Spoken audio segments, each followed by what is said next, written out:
Greetings and welcome to Conversations with Tony Mobley. On Conversation with Tony Mobley today, I am talking to Christopher M. Clark, favorably called Dr. Clark by all of us in the office hours community. Christopher M. Clark, Ph.D., is Professor Emeritus of Education at Michigan State University. After serving 9 years in the Navy submarine officer, he earned an MA, Ph.D. in educational psychology. This is episode 6 of 2024 of Conversation with Tony Mobley. Yes, we're back. Thanks to everyone for being a part of this new journey powered by Mimo Live. We also want to thank everyone who was a part of the old infrastructure. I want to thank the team behind Conversation with Tony Mobley for all of your hard work. And you are welcome to go to conversationswithTonyMobley.com. Register for our interactive chat. I'm Mukana Chat, courtesy of Alex Lindsay and 090. Why do we want you to go to the Mukana Chat? Well, you can ask your question, and those questions can be voted up and down. That's right. And so the questions that have the most votes will be prioritized. And you can also watch this conversation on conversationwithTonyMobley.com. And now we're going to get started with our conversation today with Dr. Clark. Greetings, Dr. Clark. Thank you so Greetings, much. Tony. Thank you so much for being here with me today. I'm looking forward to our conversation. Me too. Glad to be here. And so our very first question, as usual, is who is Christopher M. Clark, Ph.D.? Well, thanks for asking. It's not a surprise question. I've been preparing for that question all my life. I am a retired professor of educational psychology. Did most of my professor career at Michigan State University, as you mentioned, 24 years there as a professor, doing research on teaching, and particularly on teacher thinking, which is concerned with the mental lives of teachers, the planning, the interactive decision-making that teachers do every couple of minutes while they're actually in the classroom, the implicit theories that teachers hold about themselves and what they can do and what they can't do, about their students and what they can do and can't do, and the subject matters that they teach. So it's a rich domain of research that started at about 1976, just as I was finishing my doctoral studies at Stanford University. So I spent 8 years there at Stanford, learning how to do research on teaching. And during that time, there was a shift in the way researchers and educational psychologists in particular started to think about defining who is the good teacher. What does the good teacher look like? That was the goal. Let's find out what the secrets of success are for the best teachers, and then try to build that into teacher education so that more future teachers would be more like the best teachers that we've ever found. But the focus was on teacher behavior, the kinds of things you could see from the back of the classroom. It wasn't focused on the mental lives of teachers, the things you can't see, but you know are going on, the thinking and planning and decision-making and regrets and so forth that go through the minds of teachers, both while they're interacting with their students and also before and planning and afterward in reflecting on how that went and how that's going to affect what we do tomorrow. So it was a very exciting new paradigm of research on teaching. And I was lucky enough to be on the ground floor of that and sort of circumstantially became a kind of a leader in the field, both in the US and in Europe, and later in Asia and different parts of the world. So for 25 or 30 years, that was a big deal. It's kind of uh, modulated downward now.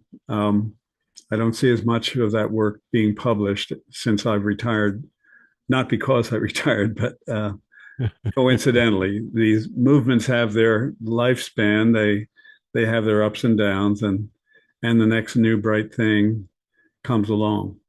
In any case, Right. that's my that's the version of my curriculum vitae that I was very famous in a very small circle of educational psychologists and other educators um, during my 35 or 40 years of higher ed teaching and administration. I was dean of education at the University of Delaware and president of a small college back east in the greater Philadelphia area where I grew up.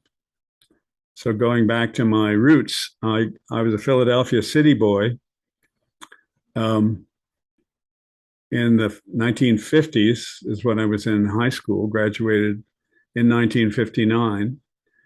So it was a different world, as you can imagine. And not as many people, or not as big a fraction of the graduating classes of high school went to college in those days.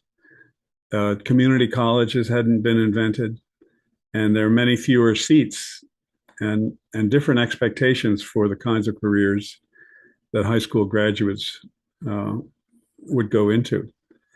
So Right. I was one of the lucky few that was had good enough grades and was fortunate to earn a Navy ROTC scholarship um, during my senior year of high school, and wound up admitted to Villanova University, which is outside Philadelphia, and I was in the Catholic school system in Philadelphia, and so that was an attractive place to go for me. Um, and in return You, for that full scholarship, uh, I was required to serve 4 years of active duty in the Navy. That was a pretty good deal, 4 years of scholarship for 4 years of active duty. But I liked it so much, and I was pretty good at being a naval officer, that I was persuaded to stay longer. So I was in on active duty for 9 years, as you mentioned, and in the middle of that, I got married to my college sweetheart, and we started having a family. And it seemed to me that I was going to be away at sea too much to do my share of raising what turned out to be our 5 children, born that's within fantastic. six and a half years. So we had a whole cohort of wonderful kids who are now in their 50s. Um, and so one of my, I'm going to yeah, interrupt you because I remember very distinctly the last time we had a conversation that your wife was not particularly happy about you leaving the Navy. Is that well, right? I don't know. I think it turned out beautifully, but it was the case that that it was a good Navy life, and we had one of our children, our middle child, had serious medical problems, and so there was a plus to having the benefits of free medical care and wonderful medical care as part of being in the Navy on active duty. So there were pros and cons for sure, but we also had a period of shore duty when I was teaching celestial navigation at Stanford University, and that's when I earned my master's degree at the same time. in educational psychology and got interested in that field, was admitted to the doctoral program, but had to go back to sea for my third submarine after that shore duty period. And I think the family loved California and loved the possibilities there. So so I think it was a toss up. Uh, but it turned out to be a very good decision for all of us. I think. I Well, joke. thank you. Yeah. Anyway, Yeah, thank you so much for sharing that. And I hope that your children, if they have time, are watching our conversation tonight. I'm so happy to have you here with me. I was going to save that for the YouTube version so that So, our next question is, what is the state of education post-pandemic? well, that is too big a question, Tony, for the time we have. Uh, but I want to turn that question around a little bit and um, speak to some of the things I have learned during the pandemic about education, and since the worst of the pandemic is behind us about education. Okay. Um, it was a big surprise to education, to educators, that all of a sudden we were faced with a worldwide pandemic, and part of the measures involved in trying to minimize the damage was to close the schools, because traditionally that's a place where contagion happens. A lot of people in close proximity to each other for all day long, children as young as 4 or 5 up through 18 or 20, and then on to higher education as well. So, so no one was really prepared for that, I don't think. And the practically overnight pivot in the spring of 2020 to closing schools and putting together various cobbled together distance education models, but with very little preparation, uh, was a big shock to the system. Um, I think one thing I learned was that we were not ready. The technology was not as sophisticated as it is now, but even so, educators were not prepared to make the most of the technology that was available in 2020.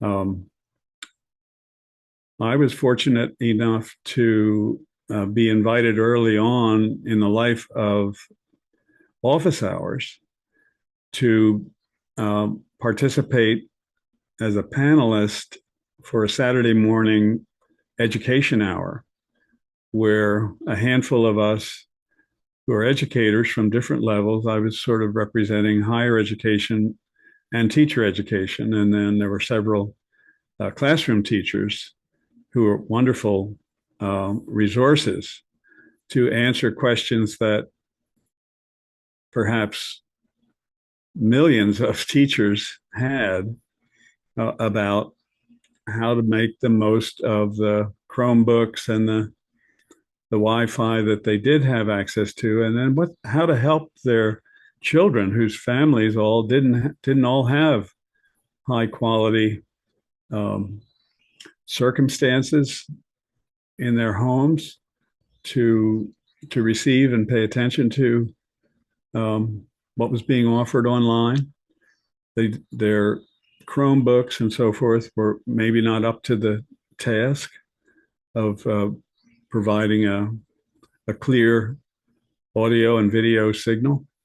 And the teachers weren't so experienced at um, teaching from a distance.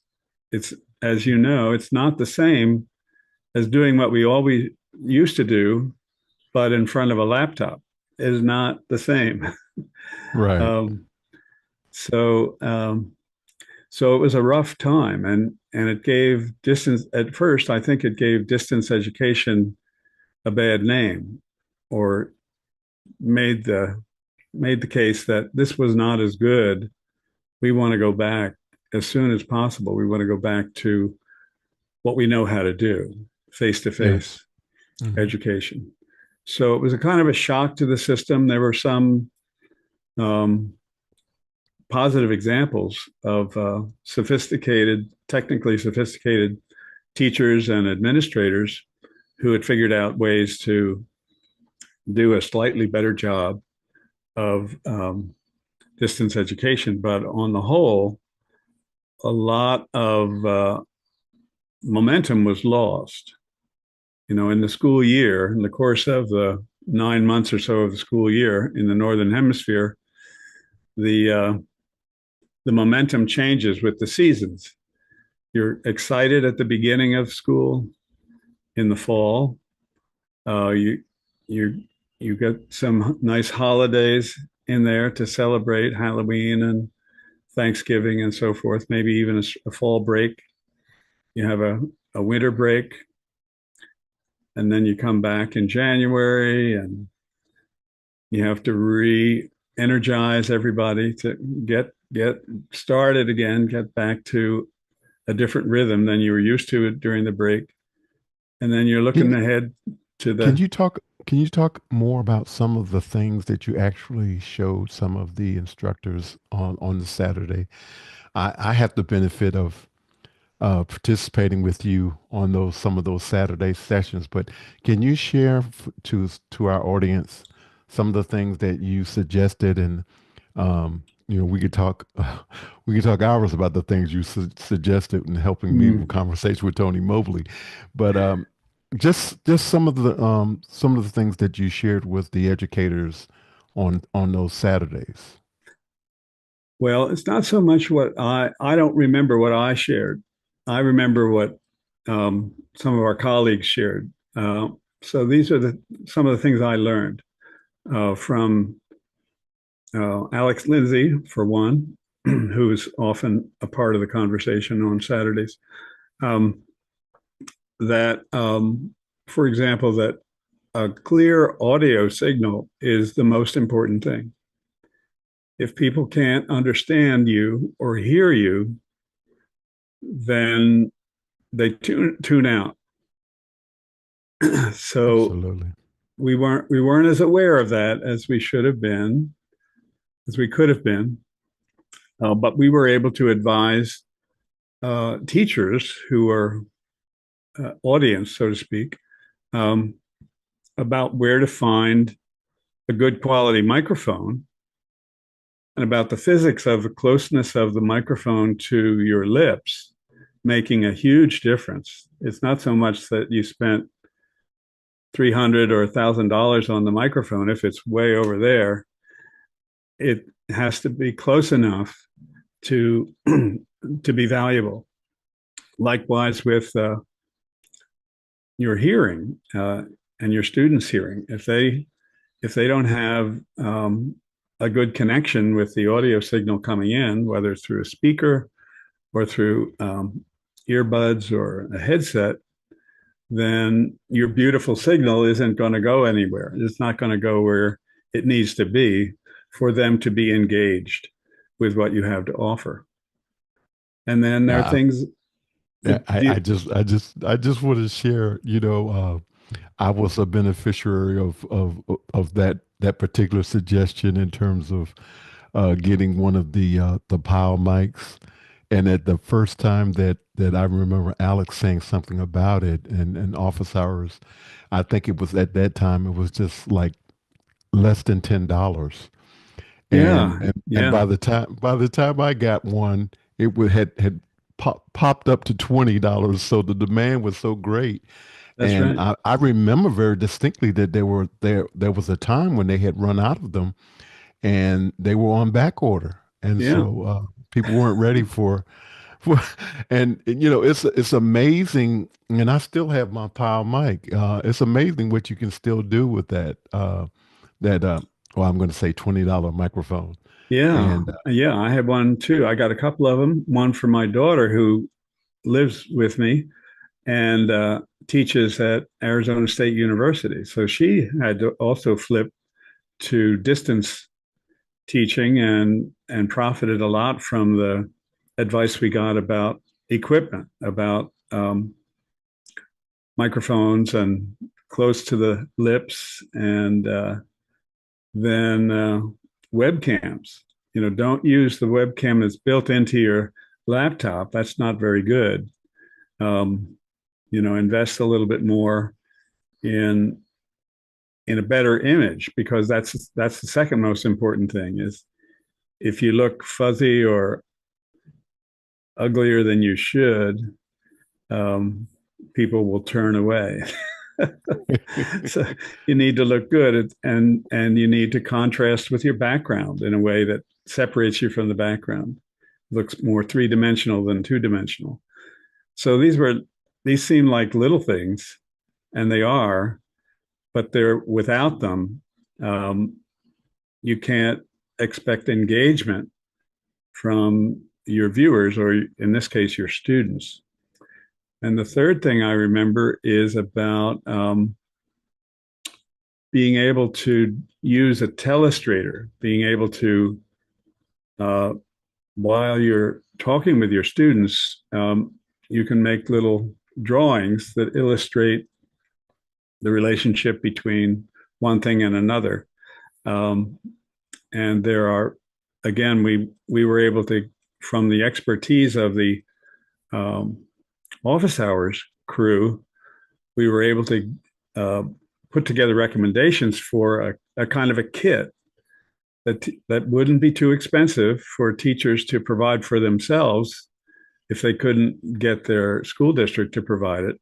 That included a basic telestrator that could be made up from an iPad and an Apple Pen and so forth, and how to relate that to, or how to link that into your Zoom feed, into your computer, and be able to show and tell, not just tell. So it takes teaching out of the telling world and into show and tell, demonstrate. And some of our panel members in the education hour had some very sophisticated experience with using their telestrator rigs, and also sort of vertical cameras. Have a second camera that looks down on an image. Could be a paper image. Um, mhm. that again, you can switch cameras and show your viewers, show your students, um, an example of something that's richer than you just describing it in words. So Yeah, I think that was fun, but it was we had also, I some great think, times. it was We had useful. Yeah, but we had some good times. We had some great suggestions, and I'm thinking about some of the like you said, telestration, and the use of the iPad, and Yeah, I remember very distinctly, Alex mentioning Apple TV as far as bringing images in, and how important Apple's keynote in terms of right. doing demonstrations, and we had really some exciting, informative conversations on those Saturdays, and I really believe that we were able to help a lot of educators get through some of the rough patches that they had to do during the Yeah, pandemic. there's nothing. And earlier we were talking, and you mentioned the idea of educators taking responsibility for at least some of their own professional development. So usually in every school district, there is a professional development program. It's often cast as requirements. You need to attend so many workshops or credits, professional development credits, and somebody else is deciding what you need, uh, Hmm. how you need to be developed. and they're offering that up. Maybe with a visiting professor like me comes in and says something provocative and leaves, gets $100 honorarium, but that's what it used to be anyway. um, but I've written a paper years ago about what I call teacher-directed professional development.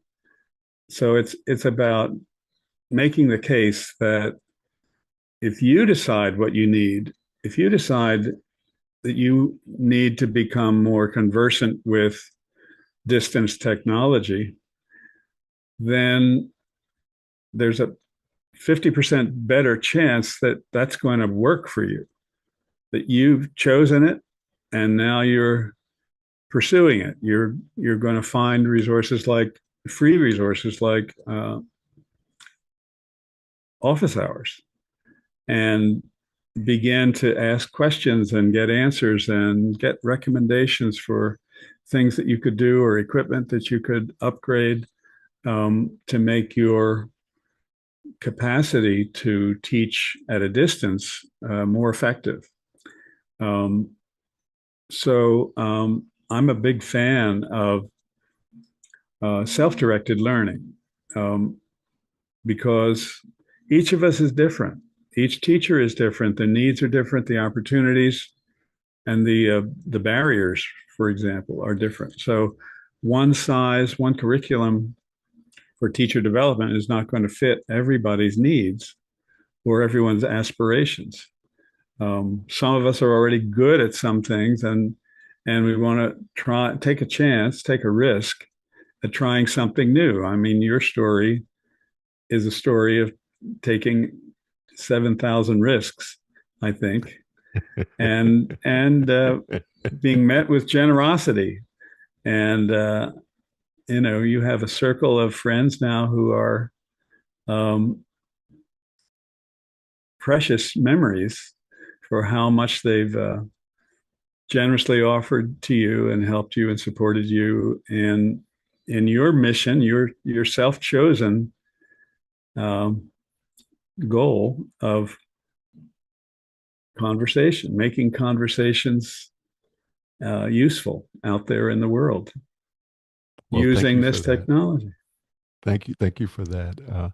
And I will say that I'm thankful, um, and I often call you my ringer because because no matter what's going on, you seem to be, you'll bring in some conversation, some questions that might be asked on YouTube, and I appreciate all of the support and all of the encouragement that you've given me in terms of our conversations offline, in terms of what it means to be a host and the importance of engagement, and also the priority of those people who are listening, to be an advocate for them. And so I thank you so much for those things and those conversations that we've had. And just real quickly, I'll just share that, my journey started as I've been retired since 2013, and a lot of it had to do with even illnesses back then and there. I was having different issues that were going on, and so I had to retire early. But I came to the office hours community because I was trying to help a church, and I was probably one of those uh, teachers who definitely needed the help of the office hours community in terms of I came in and I didn't have good sound and I didn't have a good image and I had everything going wrong, and they embraced me and helped me and encouraged me, and I was able to help the church that I'm involved with, the Miracle Bible Way Church of Macon, Georgia. I was able to help them navigate the pandemic. And not only did they navigate the pandemic, they flourished. In the midst of the pandemic, they started a YouTube channel, Miracle Bible Way YouTube channel on YouTube. Um, It's available and it has been viewed by people all over the world. And the office hours community have come in and done audits with the Miracle Bible Way Church family. And we're embracing great microphones and we're using all types of multimedia and bringing in music, and we're interacting and we continue to get better. And not only are we getting better, but we are in the process of um, building a building, and we don't want to turn loose the interaction that we have been able to do online. And it is a tribute to you, Dr. Clark, and the office hours community in terms of the support that I've been able to glean from office hours to help this church. And in helping this church, I was in the process of trying to help. I'm just going to be uh, candid and say I was in the process of trying to help a candidate who was running for a statewide office in Georgia, and I saw him, and he wasn't looking good, and I reached out to him, and I shared the things that I learned in office hours with him, and um, he wanted to embrace the things that I was sharing in terms of wanting to actually run a campaign utilizing some of these wonderful things that we were doing in the office hours community. And at the last minute, after he talked with his advisors, they decided they were going to do the campaign a traditional way. And unfortunately for him, he did not prevail. But one of the things that grew out of that is that conversation with Tony Mobley, because I had reached out to all of these people and asked for help in helping this particular candidate. The office hours community said, "Hey, you need to do your own thing. You got galvanize all these people to help you have a conversation. So now you can do this." And so you have been one of those people that has continued to push me and prod me and made me think about some things, and I'm very appreciative too. And a lot of the things that you and the other educators have embraced in terms of navigating the pandemic, I am the beneficiary of those things. Like right tonight, I'm using a teleprompter. And so I'm using a teleprompter. I have an ATEM Mini, which I can switch different channels, and I can bring in different cameras and images. And I have a high OPR 40 microphone that I'm using, and it makes anybody, sound good. And uh, and it's so many different things. I'm using an iPhone as my webcam. And so I just retired I was using up until today, I was using a 10S Max iPhone. Mm-hmm. And I was using that as my primary camera, and I have retired it. I traded it in today. Wow. And so I traded it in today. And so now I'm using a 13 Pro Max as my camera until I graduate from that to another camera that is recommended by the office hours community.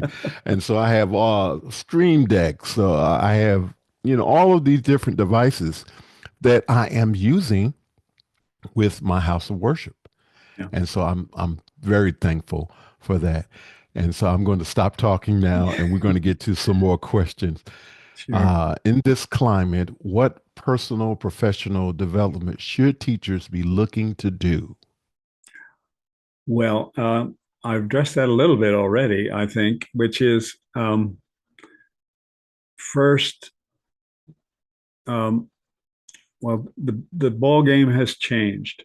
It used to be that education, public education, was a sort of a monopoly.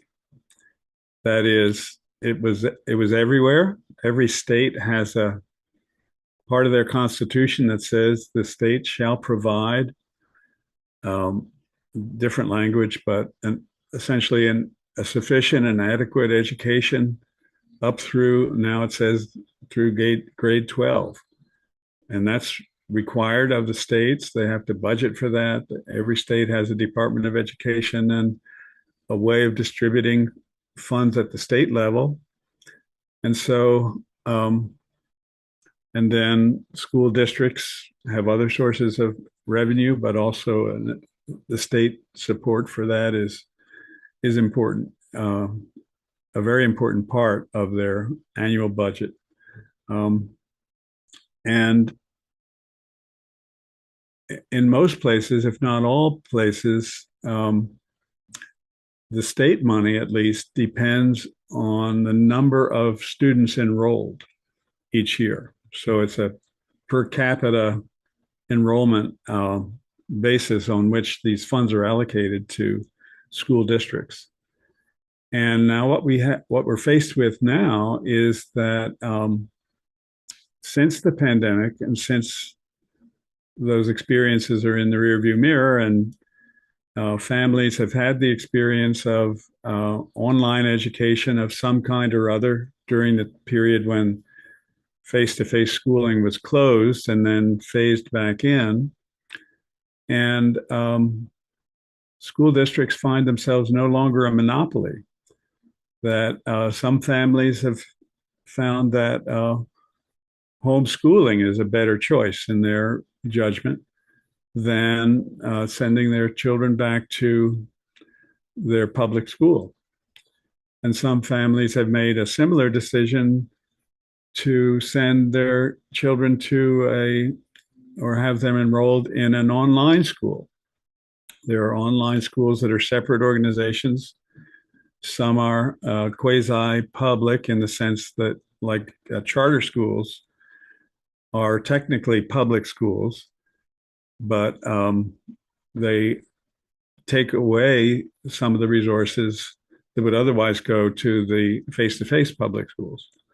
So if you re-enroll your child from a regular public school to a charter school that's online, then the state money that would have gone to that face-to-face public school instead goes to the charter school. So it has an impact on the budget on what the regular public schools are able to do. And in some places, it's now estimated that approximately 1/3 of the students who used to be regular attendees of face-to-face public schools are not there anymore. And that means that 1/3 of the state revenue to those schools where they're no longer attending is gone. So Absolutely. it's a challenge, a very challenging environment for pre-pandemic models. Before the pandemic, we were pretty sure how many students would be coming up to third grade and first grade, and how many would be entering kindergarten for the first time, and so forth. Within a margin of error. Yeah. But that was a very important prediction to be able to make.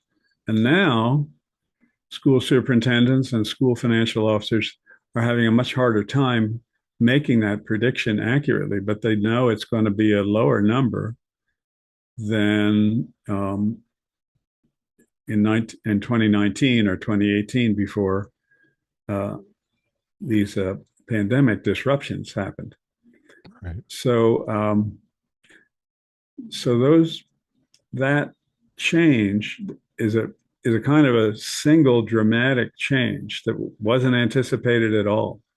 And I think it was that kind of a change away from, at least for some fraction of our students, away from face-to-face schooling and toward distance education, was probably already a trend, but it was accelerated. It was dramatically accelerated by everybody, in a sense, being forced to have the experience of um, distance education, some of which was not good, and some of which apparently was wonderful or was Yes. better in the judgment And of the parents yeah, one of the than things that I yeah, also think, Dr. Clark, is that there was a certain amount of aggressive behavior from the online schools in terms of encouraging people to, take a look at us, see yeah, what we're doing.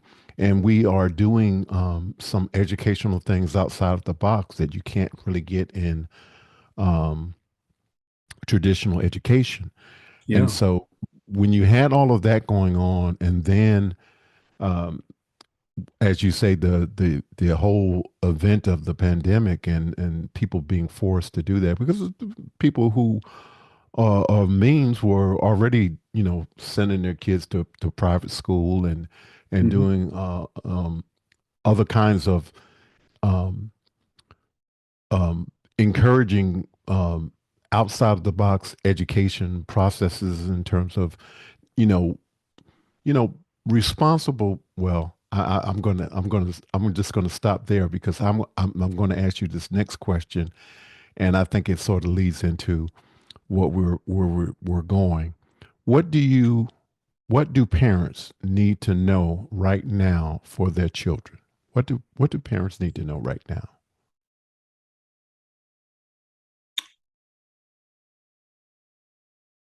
parents already know what they need to know.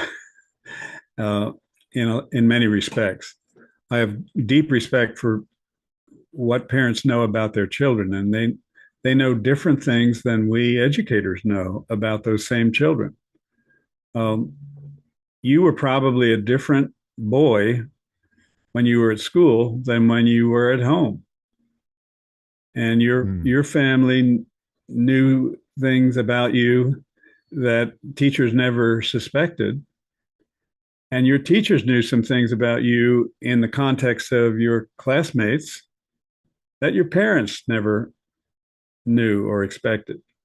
So I never want to underestimate or preach to parents about what they should know about their own children. But I never pass up the opportunity to say that um, wonderful things are happening in classrooms every day. And teachers are there with the best of intentions to support every child in their own success in their learning journey.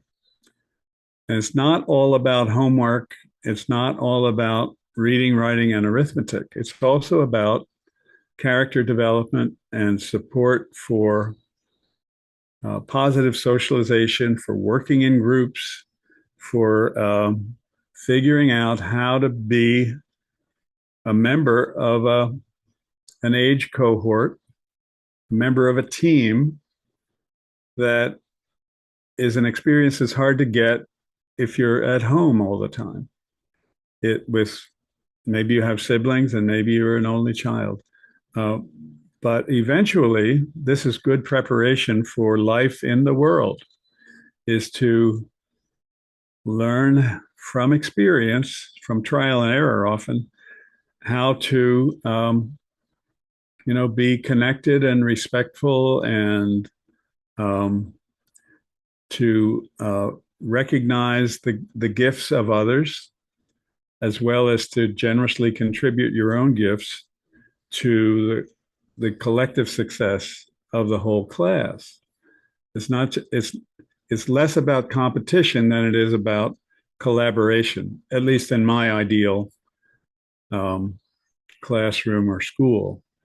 That that the idea is if we work together, everyone can be successful, rather than if I work hard and I'm selfish about what I know, then I'll get the A, or I'll become the valedictorian, or I'll be the teacher's pet.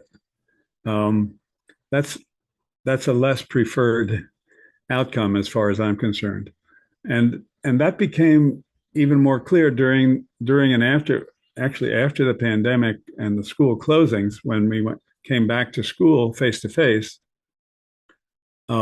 many teachers reported that their students had kind of quote unquote forgotten how to be nice to one Mm, another.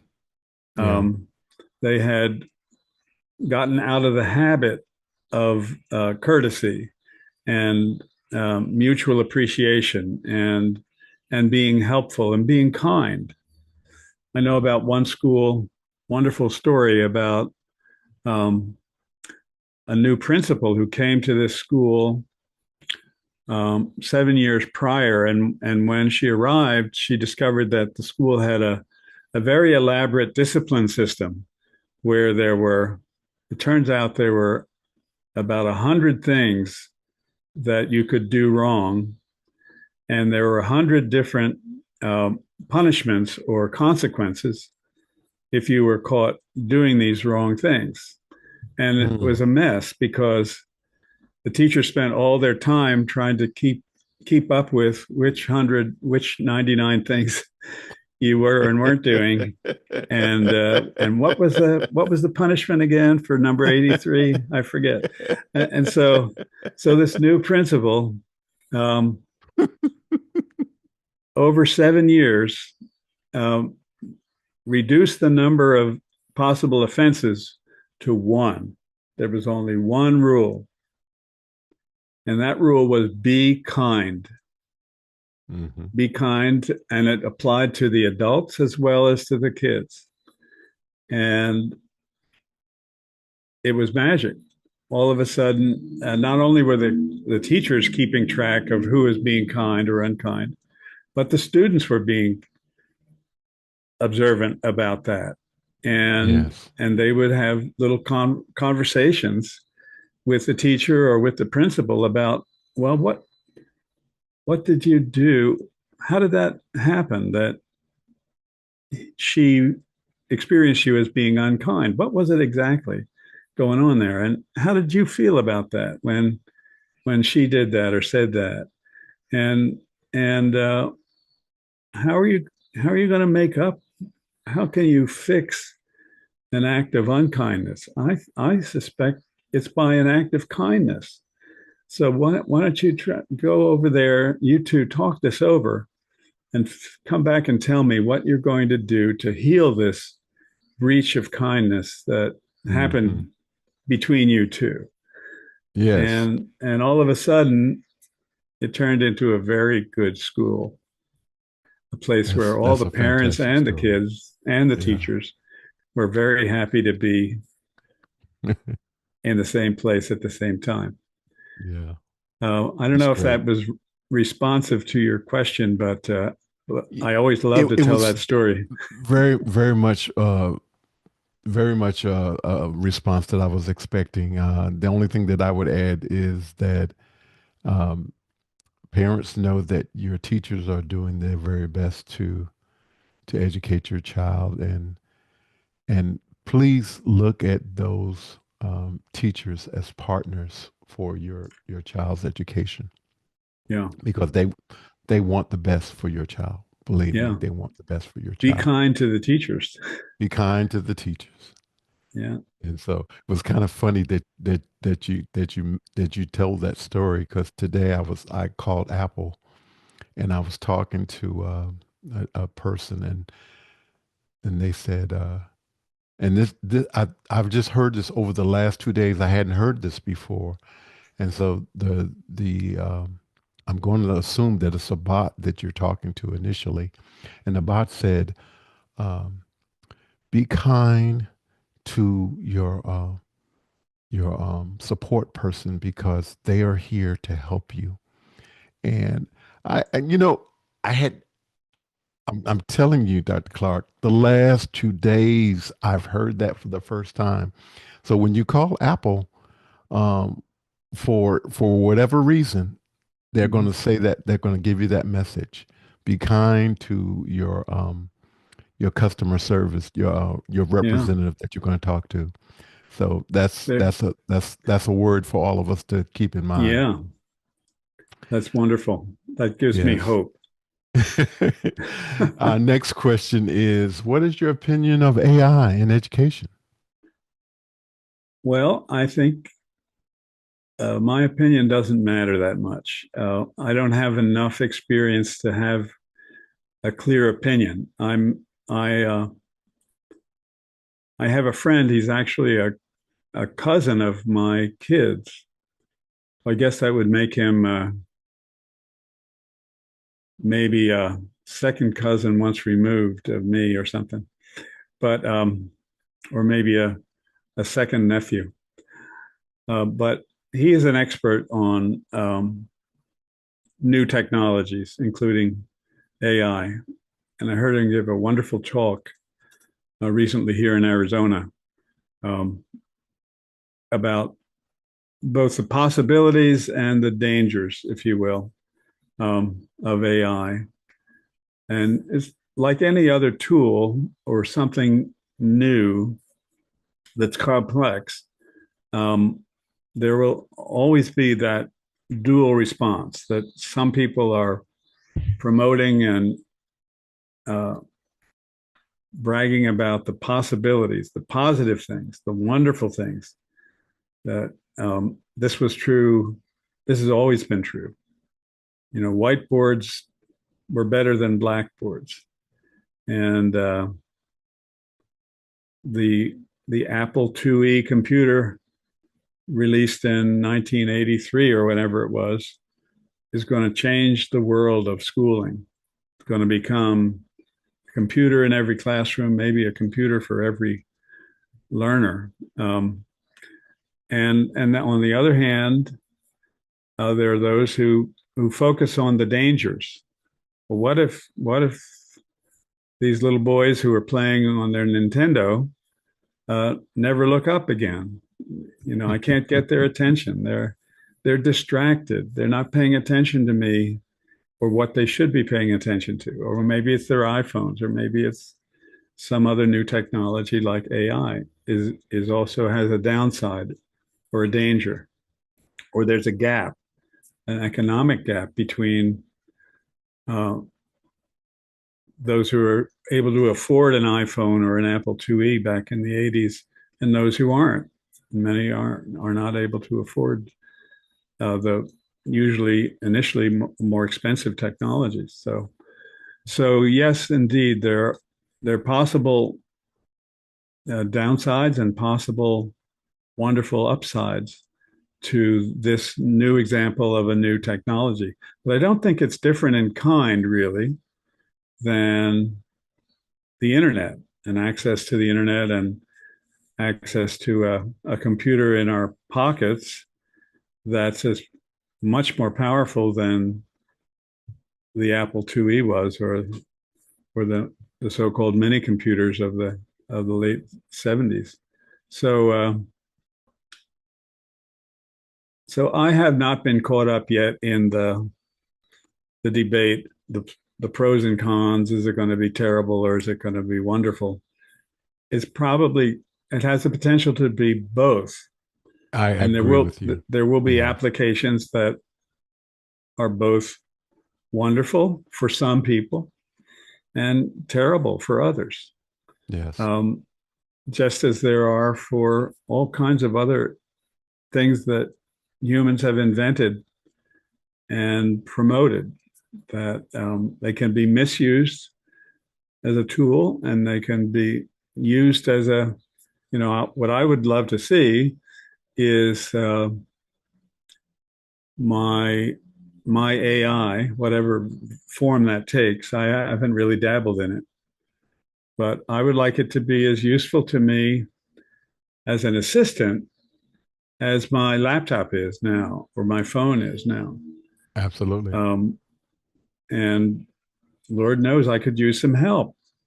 Uh, so that's my optimistic version.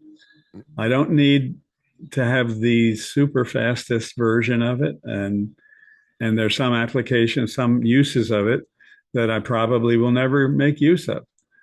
Yeah. That other people will, you know, architects will find it to be wonderful for doing some of the tasks that architects do. and but I'm not an architect and I don't do architectural drawings, so it won't be that function of AI won't be particularly uh, interesting or useful to me. And Yeah. I already know most of what I'm going to know in my lifetime. I'm 82 years old. I'm not going to start a new career on the back of some kind of uh, artificial intelligence application. Yeah. So Yeah. I'm a Yeah. wait and see guy. I understand exactly where you're coming from. I am a fan of AI, and I'm also fearful of it. And I'm fearful from it from the point of view that you can take an image of someone and you can have them say anything, and you can have them say things that they would not ordinarily say, and it looks kind of convincing. Yeah, And at the same time, there are things that you can learn with a conversation in chat gpt or their reasoning model 01 now that's absolutely amazing. And so I was going to tell you a story, but we're running out of time. But real quickly, I just wanted to, there's an episode of Strange New Worlds, Star Trek Strange New Worlds, and the Enterprise ends up going to this planet, and part of the crew was actually captured by the people on this planet.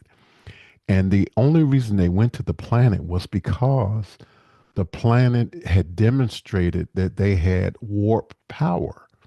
And so, uh, in the Star Trek world, if a world has the warp drive, then they are educated enough to be part of welcome into the Federation. So they make first contact. Well, when they got there, they found out that they had not actually developed a warp drive. They developed a warp bomb. And so when they got there, they had to bring them on into the Federation, but let them know what, you know, supposedly what happened to the Earth, that brought them to the position that they were in, that the crisis, yeah, so that they had a chance to avert what yeah. happened on Earth, so Hmm. that they. But it was really a great story in terms of the idea that technology, and so. We're running out of time, so I want to get to these last two questions, Dr. Clark. And so, well, the last question is: you're speaking to the world. What do you want the world to know? Well, this is a familiar question to me, and my answer is I want the world to know that literally millions of times a day, amazingly positive things are happening in American public school classrooms.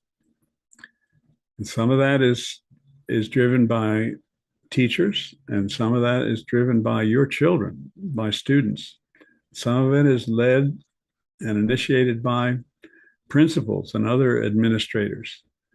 But those don't make the news as much as they should.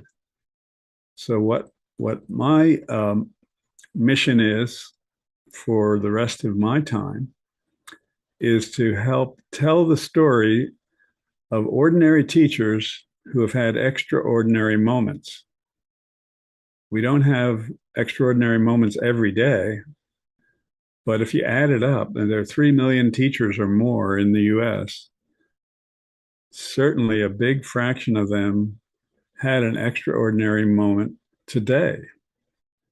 And we don't know about it, but I want to spread those stories. I want to tell those stories. I want those teachers to share those stories with pride and satisfaction in the positive things that those experiences have made for their students. That gives me hope. Just reminding myself and others that every day the flowers are blooming, good things are happening. Don't be driven or confused by the headlines of the occasional terrible thing that happens in schools. They're outnumbered 1,000,000 to 1. Thank you, Dr. Clark, so much. I just want to share, I just want to echo everything you just said. And I want to share this with you as we get ready to end our program for today. Um, when I join office hours, one of the things that I say normally when I'm coming on and I'm talking about my system and my microphone and all of that, and if there's any extra time, I'll always say, now is the summer of our discontent, made glorious summers by the Son of York in the deep bosom of the ocean buried. And so that's from Richard III.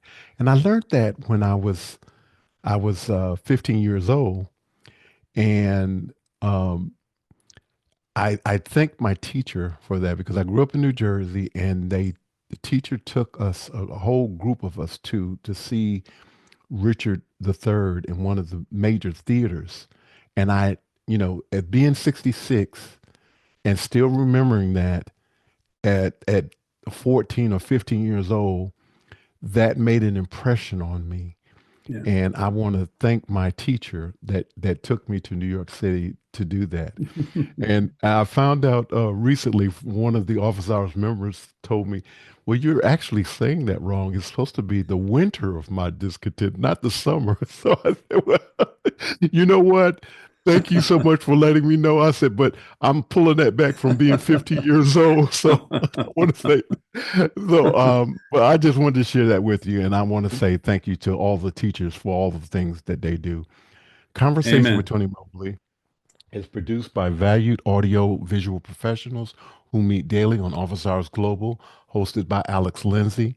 Thank you, Mimo Live and YouTube. Conversations with real people. Stay tuned for new episodes and great conversations on Conversation with Tony Mobley. Thank you, everyone, for the 100 plus episodes of Conversation with Tony Mobley. When you look back at those 100 episodes plus, you might see something there that you like or might be helpful. So please, we encourage you to go and view those past conversations. We want to thank you, Dr. Chris Clark, for being part of our conversation today, for doing the work you do, and for being the person who you are. Conversation with Tony Mobley will return next week, October 2nd, 2024, 8 p.m., with Mr. Jeffrey Powers. And he's going to be talking about AI music and more technology. And I want to tell you, I want to let people know he has shared some of his AI created music with me, and it is absolutely amazing. So you want to be here next week. I'm telling you, you want to be here next week. So we want to thank everyone again for being a part of our conversation today. And we ask that you go to YouTube, like, and subscribe. And if you'd like to, you can go to conversationwithTonyMobley.com. And there you can donate to Conversation with Tony Mobley if you would like. Again, we want to thank everyone for being a part of this conversation. We want to say take care, God bless, good night. See you soon. Thank you, Dr. Clark.